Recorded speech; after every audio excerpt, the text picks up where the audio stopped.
Avis vascular centre మన దేశంలోనే the best varicose vein hospital. Mukunda jewellers మొట్టమొదటి ఫ్యాక్టరీ అవుట్లెట్ లో లాంగ్ హారాల పండుగ. ఈ ఆఫర్ నవంబర్ 8 నుండి 16 వరకు.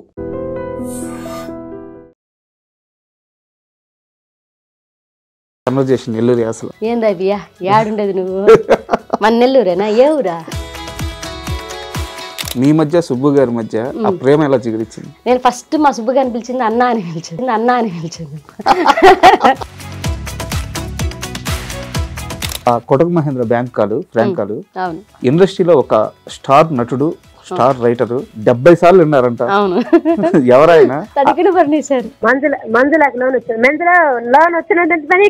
ఒకసారి ఏడ్చారంట, నిజమేనా? 3 months బేబీ మా పెద్దమ్మాయి 3 months బేబీ చేతిలో ఉన్న ఎవరికి రానివ్వలేదు. అండ్ సినిమాల విషయానికి వస్తే ఒక స్టార్ హీరోని ట్రైన్ పిలిచి మళ్ళీ సారీ చెప్పారట. యాక్చువల్గా జబర్దస్త్ లో ఇప్పుడున్న కామెడీ చూస్తుంటే మీరు చేసే కామెడీలో సగం కూడా ఎవరు చేయలేరు. నేను ఓపెన్ గా స్టేట్మెంట్ ఇస్తున్నాను. అలాంటి స్థాయి నుంచి అసలు పూర్తిగా బయటకు ఎందుకు వచ్చారు? చంద్రాన్న మా ఆయన అవమానించాడు, నేను అది తీసుకోలేకపోయాను. చంద్రాన్న ఒకసారి నా కంటికి కనిపించినా కూడా నేను పలకరించలేదు. జబర్దస్త్ లో ఒక టీం లీడర్ తో చాలా ఇబ్బంది పడ్డారట. జబర్దస్త్ లో అవకాశం ఇవ్వమని అంటే అన్న రిప్లై ఇవ్వలేదు కదంటే బ్లాక్ చేశారంట. ఓకే, గెటప్ సీన్ ఉన్న పాపకి సడన్ గా ఒళ్ళు కలిపింది. హాస్పిటల్లో 3 days 4 days ఉన్నారంట. ఒకరినొకరు పట్టుకొని ఆడమని పూట లేదంట. ఆ పాప పాల కోసం ఏడుస్తుంది. నాకు ఏం చెప్పాలో నాకు అర్థం కావట్లా. ఎక్కడైనా ఫెయిల్ అవ్వచ్చండి, తల్లిగా మాత్రం ఫెయిల్ అయితే అది లైఫ్ కి ఒక జీరో అనిపిస్తుంది అనమాట. వాల్యూ లేని లైఫ్ అనిపిస్తుంది. Hi, welcome to my show. సినీ రంగంలో భాషకి యాసకి గౌరవాన్ని ఇచ్చి ఏ ఆర్టిస్ట్ అయినా ముందుకెళ్తే వాళ్ళకి మంచి ఫ్యూచర్ ఉంటుంది. ఈ నేపథ్యంలోనే నెల్లూరు యాసని తన అస్త్రంగా మార్చుకొని యావత్ తెలుగు సినీ ప్రేక్షకులకు దగ్గరైన నటి నెల్లూరు నీరజ. ఇప్పుడు ఆమె చాలా బిజీ ఆర్టిస్ట్. ఈరోజు మనతో ఉన్నారు. నీరజ గారిని అడిగి ఆమె సినీ విశేషాలు అండ్ ఆమె వ్యక్తిగత జీవితం గురించి మరిన్ని విషయాలు అన్నీ తెలుసుకుందాం. హాయ్ నీరజ గారు, నమస్తే. నమస్కారం అండి. అండ్ మిమ్మల్ని చూస్తే ఫస్ట్ ఆఫ్ ఆల్ చాలా ఒక రకమైన గర్వంగా ఉంటుందండి. ఎందుకంటే మాది నెల్లూరే. అంటే ఒక నేపథ్యం లేదు, ఎక్కడి నుంచో ఒక జీరోగా మొదలైన ప్రయాణం ఈరోజు అంటే మీ కామెడీ కానీ లేదా మీ యాక్టింగ్ కానీ అండ్ మీ స్క్రీన్ ప్రజెన్స్ కానీ కొన్ని లక్షల మందికి ఇష్టం. సో జీరో నుంచి సంథింగ్ దాకా ఎదిగిన మీ తీరు నిజంగా ఇన్స్పిరేషన్ అనమాట మా లాంటి వాళ్ళకి. థ్యాంక్ యూ అండి, thank you so much. And first of all ఈ యాసను పట్టుకోవాలన్న ఆలోచన ఎలా వచ్చింది? లేదు, పల్లెటూరు నుంచి వచ్చాను కదండి.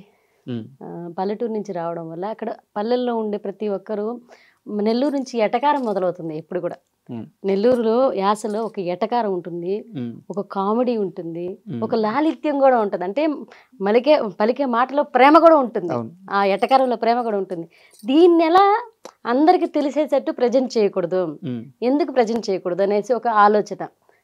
అప్పుడే మేము దానికి ముందే గవర్నమెంట్ పథకాలు అనేవి నడిచేవన్నమాట నెల్లూరులో.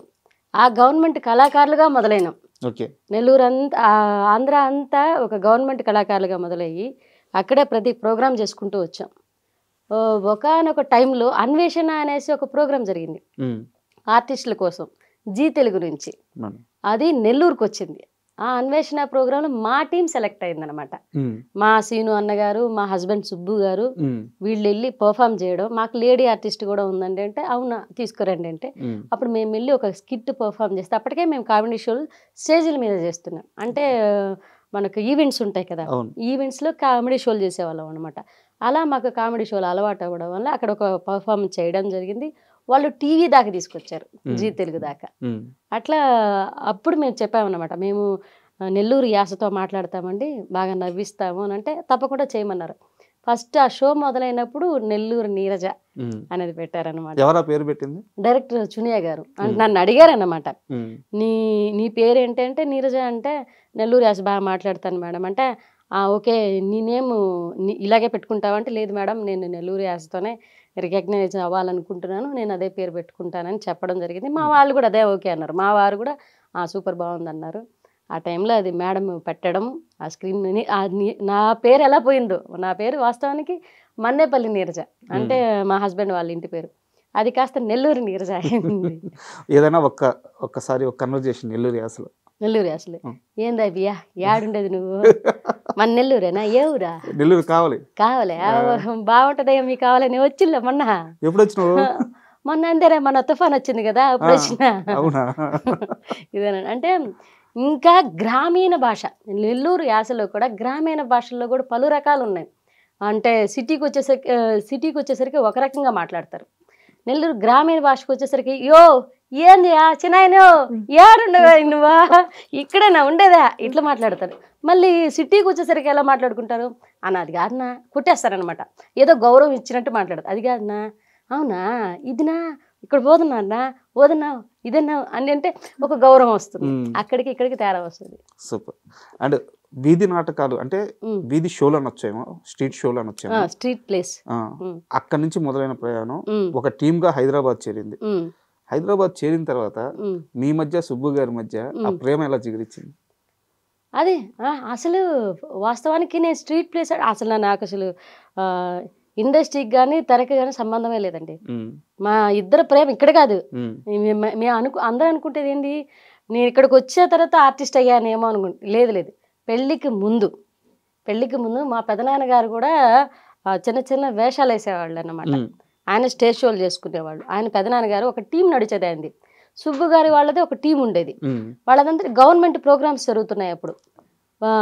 అది ఆధునిక వీధి నాటికలు అవి జరుగుతున్నప్పుడు మా పెదనాన్నగారికి లేడీ ఆర్టిస్ట్ రాలేదన్నమాట ఆ రోజు. నన్ను తీసుకెళ్ళేసి కలెక్టర్ ఆఫీస్ నెల్లూరు జిల్లా కలెక్టర్ ఆఫీస్లో నాకు లేడీ ఆర్టిస్ట్ రాలేదు నాన్న, నేనైతే వాళ్ళ అమ్మాయినే కాబట్టి మా పెదనాన్నగారు కదా, నువ్వు ఒకసారి వచ్చి జస్ట్ అక్కడ ఆ అమ్మాయి ప్లేస్లో నువ్వు నిల్చుంటే, కవిత అనే అమ్మాయి ప్లేస్లో నువ్వు నిల్చుంటే జస్ట్ ఆ రోజు పేరు రాసేసుకుంటారు, వాళ్ళకి మనం ఎవరో తెలీదు, తర్వాత ఆ అమ్మాయి రేపు వచ్చేస్తుంది అని అన్నారు. ఓకే డన్ పెదనాన్న పర్లేదు. మా అమ్మని అడిగితే ఓకే తీసుకెళ్ళమంది. సరే నేను వెళ్ళడం జరిగింది. అప్పుడు ఫస్ట్ టైం మా ఆయన్ని చూడ్డాను నేను అక్కడ నెల్లూరు జిల్లా కలెక్టర్ ఆఫీస్లో చూసాను. ఆయన ఇంకో నాటకం వాళ్ళు వేరే నాటకం వేయడానికి వచ్చారు. అందరూ వచ్చేసి అప్పుడు ఏదో పార్టీ నడుస్తోందండి, పార్టీ మీటింగ్ నడుస్తోంది. వాళ్ళ తరపున ఎన్ఎస్సి బిల్డింగ్కి తీసుకొచ్చారు హైదరాబాద్లో తీసుకొచ్చి మాకు ఒక సెక్షన్ అనేది ఇచ్చారన్నమాట. కళాకారులకి రేపటి నుంచి ఈ పథకాలు చెప్పాలి, ఇది చేయాలని చెప్పేసి ఇలా జరుగుతాయి. మమ్మల్ని అందరినీ ఒక 3 రోజులు ఇక్కడ తీసుకొచ్చారు హైదరాబాద్కి. మా పెదనాన్న కాబట్టి మా అమ్మ పంపించారు. ఇక్కడికి వచ్చిన తర్వాత మా వారు అక్కడ చూడడం మీది ఏ ఊరు ఎక్కడ ఉంటావు, అప్పుడు నాకు కరెక్ట్ 18 సంవత్సరాలండి. 18 సంవత్సరాలు. మీదే ఊరు ఎక్కడ ఉంటావు అని అడిగితే నేను ఫస్ట్ మా సుబ్బుగా అనిపించింది అన్న అని పిలిచాను. అన్న మాది పలానా తాళ్ళపొడి దగ్గర, మీరు ఎక్కడన్నా అంటే మా ఆయన ఇట్లా చూస్తున్నాను, అన్న అంట అన్న ప్రపంచంలో ప్రతి ఓడికి అన్న అని అంటున్నాను. నాకు అర్థం కాలే ఆయన సెన్స్ అనేది, నాకు అర్థం కాలే. మా పెదనాన్నకి చెప్పామంట, అన్న నాతో మాట్లాడుతున్నారు పెదనాన్న అంటే, మాట్లాడమ్మా తప్పే ఉంది, ఎవరైనా మాట్లాడతారు కదా ఆడపిల్లలు, నాకు మాట్లాడే తప్పే ఉంది. సరే మాట్లాడదాం అంటే నేను 2-3 టైమ్స్ అన్న అన్న అన్న అంటే చెల్ ఊరికి అన్న సాగొడుతున్నావు అని అన్నాడు. తర్వాత నాకు 3 days అయిపోయిన తర్వాత రిటర్న్ అయ్యామన్నమాట హైదరాబాద్ నుంచి నెల్లూరుకి. అప్పుడు చెప్పారు నేను పెళ్లి చేసుకుంటాను అన్న. మా అక్కకి పెళ్లి కాలేపటికి అంటే వాళ్ళు చెప్పారనమాట, వాళ్ళది వేరే క్యాస్ట్, మాది వేరే క్యాస్ట్. మా సుబ్బు గారు వాళ్ళది, నాది చిన్న క్యాస్ట్, ఆయన పెద్ద క్యాస్ట్. క్యాస్ట్ల గురించి దగ్గర పెద్ద క్యాస్ట్ అనమాట. మా ఇంట్లో ఒప్పుకుంటారు లేదని ఒక టెన్షన్. పైగా నా వయసు కూడా పెళ్లి వయసు కాదు, 18 ఏళ్ళు పెళ్లి వయసు కాదు. నెల్లూరుకి వచ్చేటప్పుడు బస్సులో చెప్పారు నాకు, నువ్వంటే నాకు ఇష్టం, నేను పెళ్లి చేసుకుంటాను. ఎన్ని రోజులకు వచ్చేసారు? 3 days అక్కడ ఉన్నాం మీ ఎన్ఎస్సి క్యాంపస్ లో. 3 days 3rd dayలో బస్ లో జర్నీ జరిగింది. ఆ జర్నీలో చెప్పారన్నమాట, మా పెదనాన్నగారు నేను ఒక బస్ కూర్చో ఉన్నాము, అవతల సైడ్ సుబ్బు వాళ్ళ టీం కూర్చో ఉన్నారు. బస్సులో అంతా వరుసగా కూర్చో ఉంటే మేమిద్దరం ఒక సీట్లో, మా పెదనాన్న నేను, తర్వాత ఆపోజిట్లో వాళ్ళు ఉన్నారు. నా వంక చూడడం ఇంకా ఇంకుంటుందిగా పురాణం అంతా, వంక చూడడం, నన్ను చూస్తున్నాడు ఈడెవడో, ఎందుకు చూస్తున్నారు, సరే ఈయనకి ఏదో నాకు అర్థమవుతుంది, చిన్న వయసు అయినా సరే అది తెలుస్తుంది కదా, నన్ను చూస్తున్నారు, ఈయనకి నేను నచ్చాను అంటే మనకు నిజంగా పెళ్లి వయసు వచ్చిందా అంటే ఆ క్యూట్నెస్ అది బాగుంటుంది. అప్పుడు ఆ చూడడానికైనా వాళ్ళే నన్ను ఒక అబ్బాయి చూస్తున్నాడు, ఇదేంట్రా ఇది, ఈ అబ్బాయికి ఏం చెప్పాలి, ఎలా చెప్పాలా తెలీదు. సరే ఇంటికి వెళ్ళిపోయి నేను పెళ్లి చేసుకుంటానా, అదంతా అయ్యే మ్యాటర్ కాదులే, నాకు మా అక్కకే పెళ్లి కాలేదు, వద్దు నాకు చెప్పారనమాట. మా క్యాస్ట్ వేరే అంటే నా క్యాస్ట్ గురించి మా ఫ్రెండ్స్ని నా పక్కన చేసిన వాళ్ళంతా నా ఫ్రెండ్స్ ఉన్నారు, వాళ్ళంతా నా క్లాస్మేట్స్. వాళ్ళని అడిగి కనుక్కున్నారంట, ఈ అమ్మాయిది ఏ ఊరు, ఎక్కడ ఉంటుంది, ఏం చదువుకుంది, ఏ క్యాస్ట్, ఇదంతా అడిగారంట. అడిగితే వాళ్ళు వచ్చి నాకు చెప్పారు, నీ గురించి అడుగుతున్నారు అన్న డీటెయిల్స్ అన్నీ అడిగాడంటే. నేను తర్వాత అడిగాను, ఎందుకు అప్పుడు కూడా నేను అంటున్నాను ఏమని, ఎందుకన్నా నా గురించి డీటెయిల్స్ నాకు అన్నే లోపల వెటకారం ఉంది, వీడిని ఏడిపిద్దాము, నాకు తెలుస్తుంది, నాకు లైన్ వేస్తున్నాడని నాకు తెలుస్తుంది, బట్ ఏడిపిద్దాం, అవాయిడ్ చేద్దాం, చూద్దాం నిజంగా ఇది అట్రాక్షనా లేకపోతే ఇది లవ్వా, ఇది కన్ఫర్మ్ లేదు. ఆయన ప్రపోజ్ చేసిన ఎన్ని రోజులకు మీ మ్యారేజ్ జరిగింది? 1.5 month. 1.5 month మీరు ఫిక్స్ అయిపోవడం, వచ్చేయడం, మ్యారేజ్ చేసుకోవడం. అసలు ఇక్కడ వరకు ఓకే, సరదాగా జరిగిపోయింది. ఒక చిన్న మధ్యతరగతి కుటుంబం, ఇంటి నుంచి బయటకు వచ్చారు, బిలో మధ్యతరగతి కన్నా బిలో మధ్యతరగతి, బిలో మిడిల్ క్లాస్. జోబిలో 13 రూపాయలు ఉన్న వ్యక్తిని ఎలా నమ్మి, ఏమి నమ్మి పెళ్లి చేసుకున్నారు? మిమ్మల్ని ఎలా నమ్మాలంటే ఎస్పీ శివధర్ రెడ్డి గారి దగ్గరికి నన్ను తీసుకెళ్లాడు. ప్రజెంట్ ఇప్పుడు ఆయన హైదరాబాద్కి వచ్చున్నారు. ఎస్పీ శివధర్ రెడ్డి గారు అక్కడ ఉన్నారనమాట. అప్పుడు నెల్లూరులో నడుస్తున్నారు, ఆయన ఎస్పీగా ఉన్నారు. ఆయన దగ్గరికి తీసుకెళ్ళి నేను అడిగిన క్వశ్చన్కి ఆయన చెప్పిన ఆన్సర్ ఏంటంటే, ఎస్పీ శివధర్ రెడ్డి గారి దగ్గరికి వెళ్తాం, పోలీస్ సంరక్షణలో నిన్ను పర్మిషన్ తీసుకుని నేను పెళ్లి చేసుకుంటాను, నీకు ఓకేనా అని అన్నాడు. నాకెందుకు, ఆడపిల్లలకు కావాల్సింది ఏంటి, సేఫ్టీ. ఈ ప్రపోజల్ మా అమ్మకి చెప్పాను అనమాట. ఇట్లా ఒక అబ్బాయి నన్ను ఇష్టపడుతున్నా అంటే మా అమ్మ 2 పీకింది. అందరం తిట్టడం మొదలు పెట్టారు. మా మేనమామ వాళ్ళు ఇంటికి వచ్చారు, తిట్టారనమాట. మా మేనమామకి ఇంకో మేనమామకు కొడుకున్నారు. ఆ మామకి ఇచ్చి పెళ్లి చేద్దామని ఫిక్స్ అయ్యారు మెంటల్గా. ఆడికి కూడా తెలిసింది. ఆడి కూడా ఏంటంటే ఒక ప్రేమించింది ఈ పిల్ల, అప్పుడే ఈ పిల్ల వయసుకి ఈ పిల్ల ప్రేమ అంటే వీళ్ళందరి మంది నేనేం తప్పు చేస్తే తలంచుకుంటున్నాను. ఒక వ్యక్తిని ఇష్టపడడం కూడా తప్పేనా అంటే మనసుకి కూడా. రేపు నేను అడిగిన మాటలు ఏంటంటే, మా అమ్మని రేపు నా మనసుకే తెలియని వ్యక్తిని తీసుకొచ్చి నా ముందు కూర్చోబెట్టి పెళ్లి చేసేసుకోమంటారు. ఆడు బాగా చూసుకుంటాడో లేదో తెలుసు. 1 monthలో నీకు, మా అమ్మ అడిగింది కూడా, 1 monthలో నీకు ఆ అబ్బాయి గురించి ఏం తెలిస్తే, పోనీ రేపు నువ్వు చూపించే 2 నిమిషాల అబ్బాయి గురించి నాకేం తెలుస్తుంది, పోనీ నీకు తెలుసా అమ్మ? మీరు చాలా స్ట్రాంగ్గా ఉన్నారు.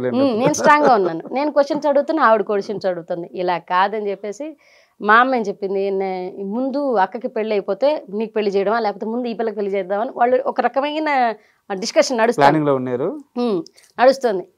మా సుబ్బు గారికి చెప్పాను అనమాట, సుబ్బు ఇలా నడుస్తుంది అని చెప్పి. మా ఊర్లో అప్పుడు నాకు సెల్ ఫోన్ లేదు, ఇంట్లో ఫోన్స్ లేవు. ఊర్లో ఎస్టీడీ బూత్ ఉంది. ఎస్టీడీ బూత్కి వెళ్ళి నా ఫ్రెండ్ ఒక అమ్మాయి ఉండే, కృష్ణవేణి అనేసి, ఆమె ఆ ఊర్లోనే ఉంటుంది. ఆమెకి మ్యాటర్ అంతా చెప్పాను.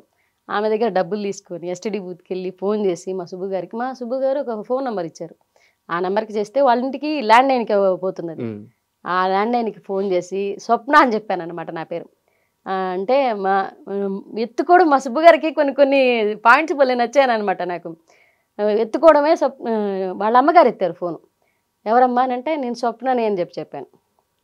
స్వప్నని అంటే, సుబ్బు గారితో మాట్లాడాలి, మొన్న నాకు ఈ నెంబర్ ఇచ్చారు, వాళ్ళ టీంలో చేశాను నేను అని అంటే, వాళ్ళ అమ్మ వెళ్ళిపోయారు. ఫోన్ ఇచ్చేసి సుబ్బు గారికి వాళ్ళ అమ్మ వెళ్ళిపోయారు. ఆయన ఎత్తుకోవడం చెప్పి నేను రా అన్నాడు. అర్థమైపోయింది. అదేంటది అదేంటది నా పేరు, నేను స్వప్న అని చెప్పాను కదా, నీకు ఎలా తెలుసు అంటే, నేను లైఫ్లో ఇచ్చిన నంబర్ నీకేను, వేరే ఆడపిల్లకి లేదు. సో స్వప్న అనే పిల్ల నా టీంలో ఎవరూ చేయలేదు. నాకున్నది ఒకటే ల్యాండ్ లైన్ నెంబరు, అది నేనే నీకు ఇచ్చాను, నాకు గుర్తుందే నన్ను, మరి నువ్వు వేషాలేకి నాకు చెప్పకనా ఉన్నాడు. సరే చెప్పంటే ఇదంతా మ్యాటర్ చెప్పాను అనమాట. మా అమ్మ వాళ్ళు వేరే అతను చూస్తున్నారు అంటే, సరే నీ నిర్ణయం ఏంటి? వస్తే పెళ్లి చేసేసుకుంటా అన్నాడు. నువ్వు వస్తే నేను పెళ్లి చేసుకుంటా, మా అమ్మ పక్కన ఉంది, నేను బయటకు వచ్చి మాట్లాడతాను, ఇదే ఎస్టీడీ బూత్కి వచ్చి ఫోన్ చేస్తాను, ఫ్రెండ్ ఫోన్ నా దగ్గర ఫోన్ ఉంది, చిన్నది ఉంది వాళ్ళ దగ్గర. ఆ ఫోన్ నుంచి ఫోన్ చేశాడు అన్నమాట బయటకు వచ్చి. నేను అక్కడే నిల్చో ఉన్నాను. తను వెళ్ళి కూడా అప్పటికి 10 minutes అయిపోతుంది. నాకు ఫోన్ చేస్తాడో లేదని నాకు పక్కన టెన్షన్. ఎస్టీడీ బూత్లో ఉన్నాను నేను. మళ్ళీ రిటర్న్ కాల్ చేస్తే ఆ ఎస్టీడీ బూత్ ఆవితే మళ్ళీ నాకు ఇచ్చిందనమాట. ఇందాక చేసిన అన్న వాళ్ళకి, బయట వాళ్ళకి ఏం చెప్తాం, ఇందాక చేసిన అన్న చేశారు అంటే సరే మాట్లాడుకుంటున్నాం అనమాట. మళ్ళీ ఎక్కడ మ్యాటర్ తెలిస్తే మా అమ్మ దాకా వెళ్ళిపోద్దు, ఆపేస్తారని ఒక టెన్షన్ ఉండే. సరే ఫోన్ చేసి మాట్లాడితే, సరే అమ్మా నువ్వు బయలుదేరి వచ్చేసి నేను ఎస్పీ గారి దగ్గర తీసుకెళ్ళి నీకు సెక్యూర్గా ఉండేదానికోసం, నువ్వు నన్ను నమ్మేదానికోసం, సరే మీ అమ్మ అడిగిన క్వశ్చన్స్ అన్నీ కరెక్టే, ఆవిడ అడగడంలో తప్పే లేదు, నువ్వు రా, నేను పెళ్లి చేసుకుంటా. సరే తీసుకెళ్ళాడు. ఈ స్ట్రగుల్ పీరియడ్లో నాకు నమ్మకం కలిగిందనమాట. అప్పుడు ఇప్పుడు ఎన్ని సంవత్సరాలు అవుతుంది పెళ్ళి? 15 సంవత్సరాల పైన అయిపోయిందండి. ఇప్పుడు ఎలా ఉన్నారు మీ సుబ్బు? బాగున్నారు. మీ సుబ్బులాగే ఉన్నారా? ఏం చేంజెస్ రాలేదా? వచ్చాయి, కానీ వెంటనే అంటే తన చేంజెస్ ఎలా ఉంటాయని, షార్ట్ టెంపర్. ఈ ఆర్థిక ఇబ్బందులు ఇవన్నీ చూసుకుంటూ ఈ బాధ్యతల వల్ల ఇద్దరు ఆడపిల్లల వల్ల అప్పుడప్పుడు కోపడతారు, గొడవలు జరుగుతాయి. ఆయన ఎంత గొడవలు జరిగినా నా సర్వెండింగ్ తిరుగుతూ ఉంటాడు అనమాట. నన్ను వదిలిపెట్టిపోడు, నా సర్వెండింగ్ తిరుగుతూ ఉంటాడు. మళ్ళీ 2 రోజులు మాట్లాడుకుంటుంటే ఏంటే నువ్వు ఏదో గొడవలో ఏదో అన్నాను వదిలేసి అంటే ఈ నాకు అర్థమవుతుంటుంది సార్, మనకున్న స్ట్రగుల్స్ వల్ల ఆర్థిక ఇబ్బందుల వల్ల వచ్చే గొడవలు, ఆర్థిక ఇబ్బందుల వచ్చిన గొడవలు కానీ మా ఇద్దరి మధ్యన వచ్చిన గొడవలు లేవు అనమాట. ఈ ఆర్థిక ఇబ్బందుల వల్ల వచ్చిన గొడవలు, అప్పులు ఎందుకు నేను చెప్పినప్పుడు విన్నావా నాన్న, నువ్వు తీసుకుంటావు వాళ్ళ దగ్గర, ఎందుకు అంతంత వడ్డీలంటే తీసుకుంటావు, నా మాట విన్నావా, అది ఇది పడ్డాం, బాగానే పడ్డాయి. కానీ మళ్ళీ కంబ్యాక్ వస్తానమాట. లైఫ్ అంతా సెట్ అయిన తర్వాత ఎప్పుడైతే మీరు ఇక్కడ జీ తెలుగుకి ఎంట్రీ ఇచ్చారో కామెడీ క్లబ్, యాక్చువల్గా జబర్దస్త్ కంటే ముందు స్టార్ట్ అయిన షో అది. అవును అవును, చాలా సక్సెస్ కూడా అయింది. అవును. బట్ ఎందుకు ఆగిపోవాల్సి వచ్చింది అంటే వాళ్ళు 16 ఎపిసోడ్స్ చేశారండి. 18 ఎపిసోడ్స్ చేశారు. లైవ్లో మ్యూజిక్, అక్కడ ఉన్న ఎడిటింగ్ కూడా లైవ్లోనే. అంటే మనం ఇక్కడ ఎపిసోడ్స్ చేసేసిన తర్వాత ఎడిటింగ్ తీసుకెళ్ళి దాన్ని టెలికాస్ట్ ఇదంతా లేదు. ఆవిడ చునియా గారు అనేసి బాస్ సినిమా డైరెక్టర్ అనమాట ఆవిడ. మాకు ఆ షో చేసిన ఆవిడ లైవ్లో ఎడిటింగ్ పెట్టించారు. పెద్ద పెద్ద ఇప్పుడు సీరియల్లో ఫామ్ అవుతున్న వాళ్ళని చేత, తర్వాత సినిమాల్లో బాగా ఎక్కువ ఫామ్ అయిన వాళ్ళని తీసుకొచ్చి పోటీగా పెట్టి, మా నెల్లూరు వాళ్ళని పోటీగా పెట్టి చేశారనమాట. కానీ ఆవిడ లేడీ కదా, వాళ్ళ స్ట్రగుల్ ఏంటో మాకైతే అర్థం కానీ 16 ఎపిసోడ్ తర్వాత ఆపేశారు, షోనే ఆపేశారు. ఆవిడ కూడా ఏంటి తొక్కేసే వాళ్ళు ఉంటారు, ఈ షో కాకపోతే ఇంకో షో ఎదుగుతా నేను, ఇది కాకపోతే ఇంకోటి ఇస్తా నేను. బాధేసిందా 16 ఎపిసోడ్లు? కానీ ₹1,00,000 ప్రైజ్ మనీ మేము కొట్టాం అనమాట. సినిమా వాళ్ళతోటే, సీరియల్ వాళ్ళతోటే, మేము అసలు ఆర్టిస్టులమే అక్కడ వెండి తెరకు సంబంధం లేని వాళ్ళతోటే మేము వచ్చి పోటీ చేసి మేము నవ్వించాము. అసలు ఏమీ తెలియదు అప్పుడు. ఈ స్టేజ్ ఫియర్ ఎంత ఉండేదంటే, స్టేజ్ షోలు చేసినా సరే చుట్టూ కెమెరాల మధ్యలో మేము, చుట్టూ కెమెరాలు కాకుండా చుట్టూ మనుషులు మధ్యలో మేము ఉన్నాం ఇంతకాలం. అక్కడ చుట్టూ కెమెరాల మధ్యలో మేము, అంతే కదా. ఏంట్రా బాబు ఎట్టు తిరగదామన్నా కానీ ఏమంటారు, ఏం మాట్లాడాలో, ఎటు వెళ్ళాలో, ఎటు రావాలో ఈ టెన్షన్ ఉండేదన్నమాట. ఆ సమయంలో మీ చుట్టూ చాలా మంది స్టార్లు ఉన్నా ఒక్క ఈటీవీ ప్రభాకర్ గారు మాత్రం మిమ్మల్ని చాలా ఓన్ చేసుకున్నారంట, మీ టీం చాలా సపోర్ట్ గా నిలిచారంట. ఏంది ఆయనతో అనుభూతి ఏంది? ఆయన ఏం చెప్పారంటే, నేను కింద స్థాయి నుంచి ఎదిగిన వ్యక్తిని. ఎప్పుడు కూడా ఈ స్థాయి నుంచి ఎదిగిన వాళ్ళకి పక్కనోడి కష్టాలు అర్థం అవుతాయి.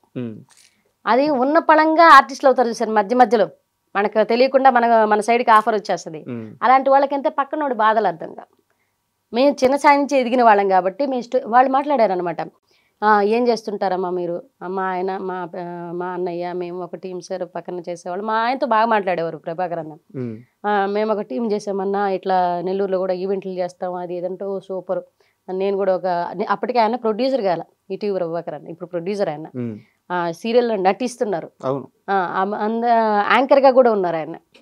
ఇట్లా మాట్లాడి, నేను ఒక యాంకర్ని, అంటే నేను మిమ్మల్ని సీరియల్లో చూశాను సార్ అంటే, మంచిదమ్మా, అవునా, బాగా చేశానా, నేను బాగున్నానా, అక్కడికి ఏమైనా సంబంధం ఉందా, మారిపోయానా, మీరు బాగున్నారన్నా అంటే అందరితో మాట్లాడారనమాట. బట్ లేడీ ఆర్టిస్టులు ఎవరు కూడా నన్ను దగ్గర తీసుకోవడం కానీ, నాతో ఫ్రీగా మాట్లాడడం కానీ, ఫ్రీగా మూవ్ అవ్వడం కానీ ఎవరు జరగలేదండి, ఎవరు జరగల. నాకు ఎక్కడ బాధ వేసిందంటే, జీ తెలుగు కామెడీ క్లబ్లో అప్పటిదాకా స్టేజ్ షోలు చేసాను. ఒక పల్లెటూరు నుంచి వచ్చిన అమ్మాయి మేకప్ గురించి తెలియదు, హెయిర్ స్టైల్స్ గురించి తెలియదు, ఒక కట్టు బొట్టు కూడా ఏమి సరిగా తెలియదండి. కెమెరా ముందు కెమెరా ఫియర్ తప్పితే కెమెరా ముందు ఎలా ఉండాలో నడుచుకోవాలో కూడా తెలియదు. అలాంటి అమ్మాయి వాళ్ళ మధ్యన నిలబడింది అనేసరికి వాళ్ళల్లో ఒక రకమైన, అంటే ఈమెను మనకి ఎందుకు సపోర్ట్ చేయాలి వై అన్న క్వశ్చన్ మార్క్ ఉంది వాళ్ళలో. అంటే సారీ టు ఇంటరప్ట్ యు, ఓసారి ఏడ్చారంట, నిజమేనా? అవును, ఏడ్చేశారట. అవును. అంటే ఎక్కడ వాళ్ళు అందరూ వరుసగా రూమ్లు ఇచ్చున్నారు, రూమ్స్ ఉన్నాయి. రూమ్స్ ఉంటే నాకు మాత్రం ఎవరు అందుకే నేను లేడీ ఆర్టిస్టులు ఎవరు దగ్గర తీసుకునేది ఎందుకన్నానంటే, మొత్తం వరుసగా సారథి స్టూడియోసా, అన్నపూర్ణ స్టూడియోస్ ఏదో స్టూడియోలో జరిగిందండి. జరిగితే అందరూ వరుసగా రూమ్లు ఇచ్చారు. ఆ మీరు ఒక లేడీ రూమ్లోకి వెళ్ళండి, ఏదో ఒక లేడీ రూమ్లోకి అంటే చెప్పారు నాకు. ఎవరో రానివ్వట్లేదు, ఎవరూ రానివ్వలేదు. నేను కొబ్బరి నూనె పెట్టుకొని జడేసుకొని వాళ్ళు కామెంట్ చేసుకుంటున్నారు, నాకు వినపడుతున్నాయి, చెవులు దాకా వినపడుతున్నాయి నాకు. ఏదో ప్రొడక్షన్ అమ్మాయి అంటున్నారు. ఆ ప్రొడక్షన్ అమ్మాయి అంటే కూడా నాకు తెలియదు నిజంగా, ఆర్టిస్ట్ అనట్లా, ప్రొడక్షన్ అమ్మాయి అన్నారు. అన్నది కూడా ఒక పర్సన్ అయితే నాకు అది ఇప్పుడు ఆ పర్సన్కి నేను ఓ రేంజ్లో ఉన్నాను. మీకు ఆర్టిస్ట్ ఎవరో గుర్తున్నారా? అందరూ గుర్తు చెప్తారా, పేర్లు చెప్తారా? ఎందుకులేండి, నేను వెళ్ళాను. ఇండస్ట్రీలో ఉన్నారు ఇప్పుడు. ఇండస్ట్రీలో ఉన్నారు. నేను వెళ్ళాను ఒకసారి. ఆవిడ ఆ రూమ్ నుంచి ఆవిడ ఖాళీ చేసి వేరే రూమ్లోకి వెళ్ళారనమాట. ఎందుకు స్టేజ్ మీద పిలుస్తున్నారని. వేరే ఆర్టిస్ట్ ఈవిడే కలిసి వెళ్ళిన తర్వాత ఆ రూమ్లోకి వచ్చి నేను కూర్చున్నాను. నా చేతిలో బేబీ ఉంది, 3 months బేబీ. మా పెద్దమ్మాయి 3 months బేబీ చేతిలో ఉన్న ఎవరికి రానివ్వలేదు. అప్పుడు డైరెక్టర్ గారు వచ్చింది, చునియా గారు. ఆవిడ రూమ్ ఇచ్చింది నాకు. డైరెక్టర్ గారు రూమ్ ఇచ్చి కూర్చోబెట్టింది. కూర్చోబెట్టిన తర్వాత వాళ్ళ రూమ్ ఆవిడ రెడీ అయిపోయి నేను వెళ్ళిపోతూ, నాన్న నువ్వు నాన్న అని మాట్లాడింది ఆవిడ. నన్ను హగ్ చేసుకో, నువ్వు పెద్ద ఆర్టిస్ట్ అవుతావు, రాసి పెట్టుకోమని చెప్పింది. నువ్వు పెద్ద ఆర్టిస్ట్ అవుతావు, దేనికి భయపడకు, దేనికి సిగ్గుపడకు, నీకున్న యాక్టింగ్ని అక్కడ చూపించు. మనం ఎదిగే కొద్దీ మన సరౌండింగ్స్ మారుతాయి, మనం మారుతాం, అన్నీ మారుతాయి. కానీ ఈరోజు నువ్వు ఎదిగినప్పుడు ఎలా ఉన్నావో రేపు కూడా అలాగే ఉండాలని చెప్పింది. నాకు ఒక బ్రెయిన్ వాష్ చేసి కూర్చోబెట్టింది అనమాట. నేను ఏడుస్తుంటే, ఎందుకు ఏడుస్తున్నాం, వాళ్ళు ఎవరు రానిలేదు మేడం, వాళ్ళు ఎవరు కూర్చొనివ్వట్లేదు మేడం అని అంటే, దేనికి, నా రూమ్ ఉందిరా, నేను వాళ్ళు ఆర్టిస్టులు, నేను డైరెక్టర్ని, మిమ్మల్ని డైరెక్ట్ చేస్తాను, నా రూమ్లో వచ్చి కూర్చో. ఆయన చైరేసి కూర్చోబెట్టింది. కాసేపు కూర్చున్నాను. ఫీడింగ్ బేబీ మా పాప. ఆ పాపను ఎత్తుకొని తను డైరెక్షన్ చేయడానికి వెళ్ళిపోయారు. ఆ తర్వాత ఈవిడ రూమ్ నాకు ఇక్కడ మొత్తం కెమెరాలు ఏదేదో ఉన్నాయి. అక్కడ నాకు ఈవిడ రూమ్లో కూర్చోమంటే ఒక రకమైన టెన్షన్ వస్తుందన్నమాట. మేము డైరెక్టర్ కదా, మనం ఎంత కూర్చోబెట్టినా నాకు కూర్చోడానికి అవ్వట్లేదు. పక్కన ఆర్టిస్ట్ రూమ్ ఖాళీగా ఉంది. నేను వెళ్ళి ఆ ఆర్టిస్ట్ రూమ్లో కూర్చున్నాను. నన్ను చూసి ఆర్టిస్ట్ ఏంటంటే, ఎందుకు ఈ ఒక రూమ్ ఒక రకమైన వాసన వస్తుంది అనింది. మీరున్నారని నాకు అర్థం కాదు, సెన్స్ అర్థం కాల. నాకు అర్థం కాక, నాకు తెలియదు మేడం అంటే, వాష్రూమ్ యూజ్ చేసేవారా మీరు అని. లేదు మేడం, ఇప్పుడే వచ్చాను డైరెక్టర్ గారు రూమ్లో. డైరెక్టర్ గారు రూమ్లోకి ఎందుకు వెళ్ళేవో నేను. నాకు అసలు ఈమె ఏం మాట్లాడుతుంది, ఎందుకు ఇలా మాట్లాడుతుంది నాకు అర్థం కావట్లే. అప్పుడు ఆమె మాట్లాడేటప్పుడు నేను మధ్యలోంచి బయటకు వచ్చేసాను. డైరెక్టర్ గారి దగ్గరికి వెళ్ళిపోయాను. ఇంకా నేను ఏ రూమ్ దగ్గరికి పోలే, నేను రెడీ అయి ఉన్నాను. జస్ట్ మాకు అప్పుడు మేకప్ చేయట్లేదు, మా own costume, own hair style, నేనే జడేసుకొని ఒక చిన్న ముడి పెట్టుకొని శారీ కట్టేసుకున్నాను. ఫస్ట్ డే అది, Day 1 అనమాట. Day 2కి డైరెక్టర్ గారు రూమ్లో ఉన్నాను. ఆమె షో అయిపోయేంత వరకు నా రూమ్ వదలదు. అక్కడ నుంచి మీరు ₹1,00,000 ప్రైజ్ మనీ గెలిచిన తర్వాత వీళ్ళందరి రియాక్షన్ ఏంటి? మామూలు రియాక్షన్స్ కదా, వాళ్ళు ఫోటోలు తీసుకున్నారు మీతో వచ్చి. కానీ నాకు ఆ వ్యక్తి సారీ చెప్పలేదు. సారీ చెప్పడం కానీ, ఒక కలివిడిగా మాట్లాడడం కానీ ఏది చేయలేదన్నమాట. సర్లే నేను లైట్ తీసుకున్నాను. ఇప్పటికీ కలుస్తుంటారా? లేదు, ఎప్పుడు ఆ వ్యక్తి గుర్తుందో లేదో కూడా తెలియదు నాకు. సో అక్కడ నుంచి ముందుకు వచ్చిన తర్వాత కొన్ని ఈవెంట్స్ చేశారు. తర్వాత కొన్ని సినిమాలు, వెబ్ సిరీస్లు అన్ని వచ్చినాయి. కువైట్ కూడా వెళ్ళాము. సో ఈవెంట్స్ అప్పుడు చాలా బాగా చేశారు. లైఫ్ లో సెటిల్ అవుతున్నామంటే బాగా నమ్మకం వచ్చింది. ఒక ఇల్లు కట్టుకున్నారు, పిల్లలు పెద్ద అయ్యారు. అనుకోకుండా ఒక కష్టం, పాపకి సడన్ గా ఒళ్ళు కాలిపోయింది. ఆ ఎపిసోడ్లో హాస్పిటల్లో 3 days 4 days ఉన్నారంట. ఒకరినొకరు పట్టుకొని ఆడమని పూట లేదంట. ఏం జరిగింది అసలు హాస్పిటల్? అసలు మా పెద్ద పాపకి ఒళ్ళు కాలింది సార్. ఆ ఒళ్ళు కాలినప్పుడు ఏంటంటే, ఎంత ఏజ్ అప్పుడు? LKG student. చిన్న పాప, అవును ఎల్కేజీ స్టూడెంట్. చిన్న పాపకి 2 years చిన్న పాప. పెద్ద పాప ఎల్కేజీ స్టూడెంట్. ఆమెకి ఒక 42% అంటే మొత్తం ఒక కోడి చర్మం కదా ఊడిపోయినట్టు ఊడిపోయింది. వేడి నీళ్ళు పడితే ఒక కోడికి వితిన్ సెకండ్ల చర్మం ఎలా ఊడిపోతుందో అలా ఊడిపోయింది. మొత్తం ఊడిపోయి ఆ బేబీ ఇలా చూసుకోగానే అమ్మాయి కోమాలోకి వెళ్ళిపోయింది. పక్కన వాళ్ళు ఏంటి చచ్చిపోయిందని చెప్తున్నారు. అది ఇంట్లో హాట్ వాటర్ పెట్టాం. ఏమన్నా గీజర్ ఉంటుంది కదా, ఈ 400 rupees గీజర్స్ ఉంటాయి, బకెట్లో పెడతాం. అది పెట్టేసి స్పాట్ డెడ్ అయి ఉండాల్సింది. కానీ భగవంతుడి ఏంటంటే స్పాట్ డెడ్ అవ్వాల. అది హీటర్ పెట్టేసి నేను స్విచ్ ఆన్ చేస్తున్నాను. మా సుబ్బు గారు బయట ఉన్నారు. చిన్న పిల్లలు, ఒక పాప ఫీడింగ్ పాప, ఈ పాప అప్పుడే ఎల్కేజీకి వెళ్తుంది. ఈ అమ్మాయిని రోజు స్నానానికి బతిమలాడితే కానీ స్నానానికి రాదు ఈ పాప. అలాంటిది ఆ రోజు నేను పిలవక తలకే బాత్రూంలోకి వెళ్ళింది. అది ముట్టుకోగానే షాక్ వచ్చింది. ఈమెం చేసి ఆ షాక్ వచ్చిన కింద పడిపోయింది. ఆ కింద పడ్డంతో కాలు తన్నిందనమాట బకెట్ని. ఆ నీళ్ళు వచ్చి మీద పడిపోయినాయి. ఇంకా ఎక్కువైంది అది. కానీ ఆ హీటర్ పక్కన పడిపోయింది. ఈ వాటర్ వచ్చి మీద పడిపోయినాయి. విత్ ఇన్ సెకండ్ నేను పోయి ఆపడం జరిగింది. పాపను ఎత్తుకుని ఈ హాట్ బాగా కాగిన నీళ్ళ వల్ల మొత్తం ఊడిపోయింది చర్మం, స్కిన్ ఊడిపోయింది. ఆ పాప ఇలా చూసుకునేసరికి నాకు షాక్ కాదు. ఎట్లా అరిచానంటే నేను, మా వారు బయట ఉన్నారు, పరిగెత్తుకుంటూ వచ్చారు, మా మామగారు అందరూ ఉన్నారు. తీసుకొని ఆ పాపని నెల్లూరు టైం చూస్తే ఏమో 7:30, 8:30 ఆ టైంకి డాక్టర్ రవి గారు డ్రింక్ చేస్తున్నారు. నెల్లూరు చిన్నపిల్లల హాస్పిటల్ డ్రింక్ చేస్తున్నారు ఆయన. పాప ఏమంటే ఆయన డ్రింక్ చేసి స్మెల్ వస్తుంది బాగా. మేము వెళ్ళి పాపను తీసుకెళ్ళి చూపించిన తర్వాత ఆయన ఏమంటున్నారు, పాప చచ్చిపోయింది తీసుకెళ్ళండి అన్నాడు. పాపకు శ్వాస ఆడుతుంది, పాప బతుకుంది మాకు తెలుస్తోంది, చేయి పట్టుకొని ఉంది నాది, కానీ మాట్లాడట్లా, భయపడిపోయింది. కానీ అక్కడున్న మిగతా డాక్టర్స్ ఏం చెప్పారంటే విత్ ఇన్ సెకండ్స్లో మెడ్రాస్ తీసుకెళ్ళిపోండి, విత్ ఇన్ సెకండ్స్లో మెడ్రాస్ తీసుకెళ్ళి బతికే ఛాన్స్ ఉంది అని చెప్పంగానే అక్కడి నుంచి ఆయన చెయ్యాలనుకుంటున్నా కానీ తాగి ఉండడం వల్ల చేయలేకపోతున్నారు. అంటే అప్పటికి ఆయన ఓపీ చూస్తున్నారా? ఓపీ చూస్తున్నారు, ఆయన డ్యూటీలోనే ఉన్నారు. ఆయనకి అది వెళ్ళిపోయే టైం అంట. ఆయన వెళ్ళిపోయే టైంలో మేము వెళ్ళాం ఎమర్జెన్సీ. కానీ ఆయన ఏంటంటే బాబా చనిపోయింది తెలుస్తుంది ఇట్లా అంటున్నారు. పక్కన వాళ్ళు మేనేజ్ చేస్తూ ఆయన తీసుకెళ్ళిపోయారు పక్కకి.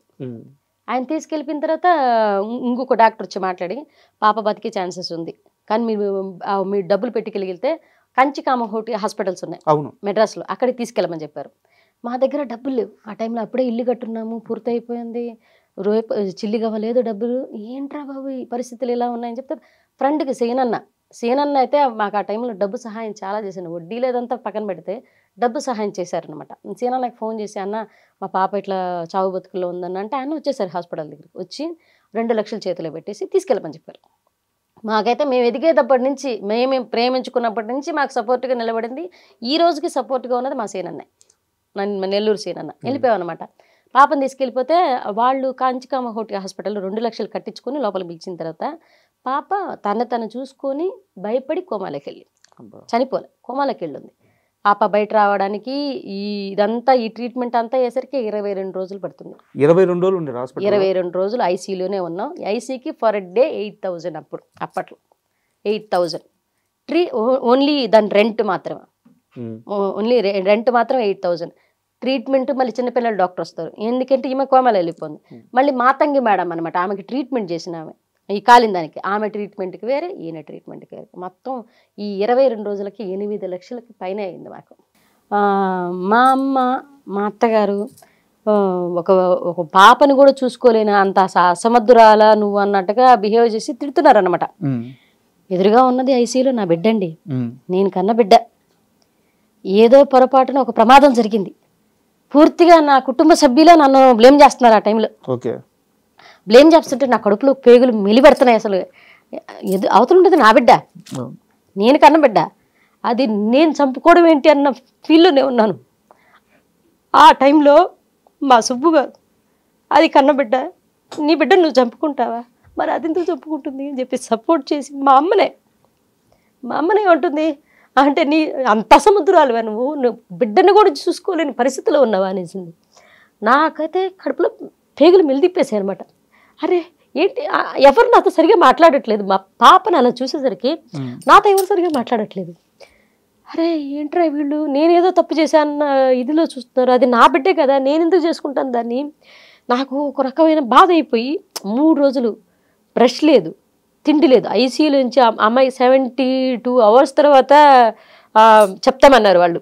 24 hours కూడా కాదు, 42 hours కాదు, 72 hours తర్వాత చెప్తామన్నారు డాక్టర్ గారు. ఈ 3 రోజులు ఏం చెప్తారు, ఈ పాపను ఎలా బయట వస్తుందో లేకపోతే చచ్చిపోతుందో నా మైండ్లో ఇదే రన్ అవుతుంది.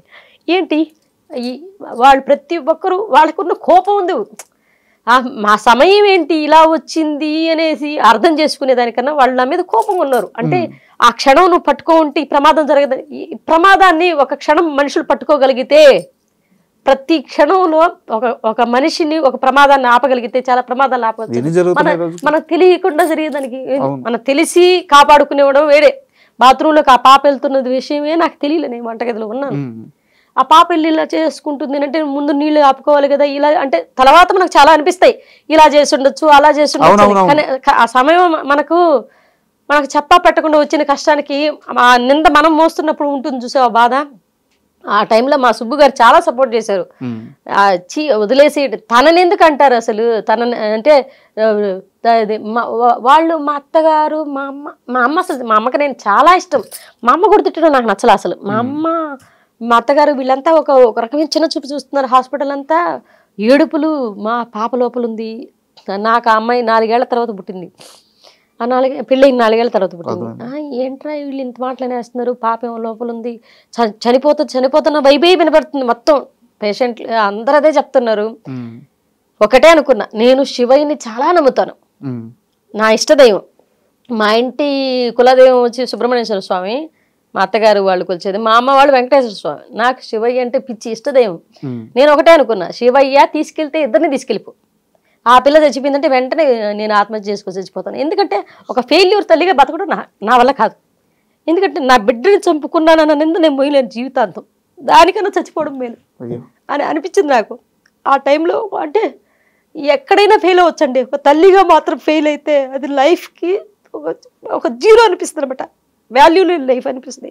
అరే ఇంత చిన్న బిడ్డని కాపాడుకోలేకపోయావా ఈ క్వశ్చన్ మార్క్ వస్తుంటే నాకు ఒక బాధ, లోపలంతా ఏడుస్తున్నాను. నేను 3 రోజులు సుబ్బుని పట్టుకుని ఏడిచాను నేను. లేదు, నాకు ఎదురుగా శివాలయం ఉంది, హాస్పిటల్ ఎదురుగా శివాలయం ఉంది, తల్లి ఎదురుగా బిడ్డ చచ్చిపోతుందన్న వేదన నేను పడ్డాను చూడు. అబ్బా, చిన్న పాప, అదే నేను కన్న బిడ్డ నా కళ్ళ ముందు చావు బతుకుల్లో ఉందనేది తీసుకోలేకపోయాను. ఆ తర్వాత వాళ్ళు దానికి నన్ను బ్లేమ్ చేస్తుంటే ఇంకా తీసుకోలేకపోయాను అనమాట. సుబ్బు చాలా సపోర్ట్ చేశాడు. సుబ్బు మనస్తత్వం ఎలా అంటే కొన్ని విషయాలు తను చూసి నేను చాలా నేర్చుకున్నాను. తను ఆడపిల్ల పుడితే అదేంటారు హాస్పిటల్ మొత్తం స్వీట్స్ పంచాడు. తను పాప పుట్టిందని అందరూ పాప అని చెప్పగానే తిన ఫస్ట్ పాపకి సెకండ్ పాప కూడా అలాగే చేశాడు. డాక్టర్ విజయలక్ష్మి హాస్పిటల్లో స్వీట్స్ పంచాడు అనమాట. తను చాలా పాజిటివ్గా ఉంటాడు మైండ్ సెట్. తను నాకు చెప్పింది ఏంటి, నాన్న పాప విషయంలో నీ తప్పు లేదు, భగవంతుడు ఏదో మనకు తెలియకుండా చాలా పెద్ద బాధ ఇచ్చాడు, దాన్ని బయట ఎట్ట రావాలని మనం ఆలోచించుకోవాలి. కానీ ఈ టైంలో నువ్వు పిరిగిదానిలా ప్రవర్తించడం ఏంటి, పిరిగిదానిలా మాట్లాడడం ఏంటి, వదిలే అని చెప్పేసి నాకు చెప్తున్నా. కానీ వీళ్ళు పక్కన చేరి ఇవన్నీ అంటుంటే నేను తీసుకోలేకపోతున్నాను. నా మొహాన్ని అనేస్తున్నారు అనమాట.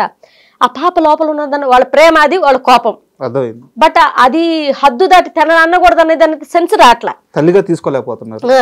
నేను తప్పు చేయకపోయినా నింద భరిస్తున్నానే అన్న బాధ. ఈ బిడ్డ బయటికి రావాలి, ఈ బిడ్డ బయటకు రాకపోతే నేను గట్టిగా నిర్ణయం తీసుకున్నమాట. ఈ పిల్ల కానీ పాప కానీ ఏదన్నా అయిపోతే ఇద్దరు శవం చూస్తారు. వీళ్ళు మెంటల్గా ఫిక్స్ అయిపోయాను. పాప కానీ చనిపోయింది ఏదన్నా అయిందంటే నేను ఉండను, నేను మెంటల్గా ఫిక్స్ అయిపోయాను, నేను ఉండను. ట్రీట్మెంట్ తర్వాత ఎలా బయటపడ్డారు? 22 రోజులు ఈ 7 రోజులు మాత్రం పాపకి కోలుకుందండి. 7 రోజులు కోమాల నుంచి బయటకు వచ్చింది. పిల్లల డాక్టర్ని తీసుకొచ్చారు. ఆ పిల్లల డాక్టర్ ఫర్ డే ఆయనకి ఎంతో 50,000 ఎంతో అవుతుందన్నారు. ఆయన 3 days ఏమో ట్రీట్మెంట్ చేశారు. అంటే నడవడం కూడా మర్చిపోయే రేజ్కి వెళ్ళిపోయిందంట అమ్మాయికి. అమ్మాయి ఒకసారిగా అమ్మాయిని నడిపించి తీసుకెళ్ళి మాట్లాడించి ఒక ఐసీ రూమ్ని కూడా ఒక చిన్న పిల్లల గదిలాగా మార్చేశారు. ఎక్కడ పడితే అక్కడ బెలూన్స్ కట్టి మాట్లాడిస్తూ నన్ను 24 ఆయన ట్రీట్మెంట్ చేసేటప్పుడు మాత్రం చిన్నపిల్లల డాక్టర్ నన్ను బయట ఉంచేవాళ్ళు ఒక అరగంట. ఆయన బేబీతో మాట్లాడుతూ ఉండేవాళ్ళు, స్పర్శిస్తూ ఉండేవాళ్ళు, చెప్తూ ఉండేవాళ్ళు. ఆ తర్వాత మళ్ళీ ఆయన బయట వెళ్ళిన తర్వాత నన్ను పిలిచి, అమ్మ ఏం మాట్లాడకుండా ఇన్ని మాట్లాడు. 5వ రోజు కళ్ళు తెరిచి మమ్మీ డాడీ ఇలా అందరినీ గుర్తుపెట్టి నానమ్మ అందరినీ మాట్లాడమన్నారనమాట. ఆయన ఫర్ డే 50,000 దాకా తీసుకున్నారు. కానీ బాగా చేశారు డాక్టర్. ఒక 1 hour వచ్చిపోతారు ఆయన వెళ్ళి. ఆయన తర్వాత మా తంగి మేడం అనేసి ఆవిడ కాలిన దానికి ట్రీట్మెంట్ చేశారనమాట.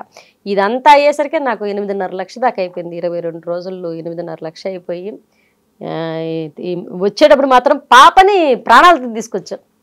చచ్చిపోయిందని నెల్లూరులో చెప్పిన డాక్టర్లు అక్కడికి వెళ్ళి వాళ్ళు పిచ్చిదైపోతుందని, కోమాలోకి వెళ్ళిపోయిందని, కోమాల నుంచి బయటకు వచ్చేటప్పుడు పిచ్చిదైపోయి వస్తుందని డాక్టర్లు చెప్పడం అట్లా ఇదంతా చెప్పారు. ఆ పాప ఈ రోజు చాలా బాగా చదువుకుంటోంది, చాలా బాగా స్కిన్ అంటే చిన్నపిల్లలకి ఎక్కడైతే త్వరగా బర్న్ అవుతుందో చిన్నపిల్లల స్కిన్, మనకైనా సరే బర్న్ అయితే ఒక వయసు వచ్చేంత వరకు మచ్చలు ఉండవంటండి, మచ్చలు పోతాయి, ఆ స్కిన్ గ్రోత్ అవుతూ ఉంటుంది.